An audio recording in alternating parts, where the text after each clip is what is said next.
നവീകരിച്ച തൊടിയൂർ ഗ്രാമപഞ്ചായത്ത് കാര്യാലയത്തിന്റെ ഉദ്ഘാടനം നടന്നു. ഉദ്ഘാടനം കെ.സി. വേണുഗോപാൽ MP നിർവഹിച്ചു.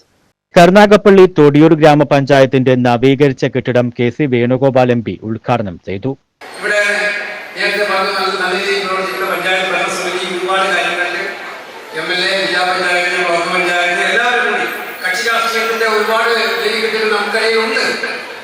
പക്ഷേ ജനങ്ങൾ അർഹിക്കുന്ന നാട്ടിലെ അർഹിക്കുന്ന വികസനം അവർക്ക് എത്തിക്കാൻ ഇതൊന്നും തടസ്സമാകാൻ പാടില്ല എന്ന കാര്യത്തിൽ നമുക്കെല്ലാവർക്കും നിർബന്ധവുമുണ്ട്. യോഗത്തിന് അധ്യക്ഷത വഹിച്ച CR Mahesh MLA conference hall ഉദ്ഘാടനവും നിർവഹിച്ചു. പുതിയ ഫ്രണ്ട് ഓഫീസ് ജില്ലാ പഞ്ചായത്ത് പ്രസിഡന്റ് PK ഗോപനും Kudumbashree help desk block panchayat president S ഗീതാകുമാരിയും ഉദ്ഘാടനം ചെയ്തു. തൊടിയൂർ വിജയൻ, അനിൽ S കല്ലേലി ഭാഗം, T രാജീവ്, K ശ്രീകല, ഷാനിമോൾ പുത്തൻ വീട്ടിൽ, ഷബ്ന ജവാദ തുടങ്ങിയവർ പങ്കെടുത്തു. News bureau, Sasthamkotta.